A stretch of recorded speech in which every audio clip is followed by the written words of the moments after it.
इसे आप उंगलियों में घुमा लेते हैं, एक दफ़ा घुमा के दिखाएं ज़रा। भाई ये देखें, क्या बात है कि इनका बेस्ट प्लेयर कौन है और ये कितने साल से खेल रहे हैं और इनका आगे एम क्या है कि ये क्या करना चाहते हैं? जी भाई बेसिकली मेरा जो बेस्ट प्लेयर है वो CR07 है, मींस के क्रिस्टियानो रोनाल्डो, ठीक है। और बेसिकली मैं 4 सालों से खेल रहा हूँ फुटबॉल और इंशाल्लाह कुछ बेहतर करने का प्लान है आगे पाकिस्तान के लिए। अच्छा, तो आप इसी ग्राउंड के अंदर खेलते हैं या कहीं और भी खेलने के लिए जाते हैं? बेसिकली मैं पंजाब यूनिवर्सिटी के थ्रू खेलता हूँ, ठीक है, और यहाँ पर भी फ्रेंड्स वगैरह के साथ खेलता हूँ कभी प्रैक्टिस के लिए। अच्छा, मैंने देखा आप माशाल्लाह काफ़ी अच्छा बॉल घुमा रहे थे उंगलियों पे, तो आपके अंदर माशाल्लाह जज्बा भी है, मैंने देखा है।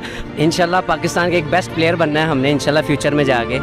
अच्छा, तो हम ये भाई क्यों कहते हैं कि ये जिस तरह उंगली पे घुमा रहे थे आप वो घुमा के हमारे नाज़रीन को दिखाएं ज़रा। जी ये देखिए।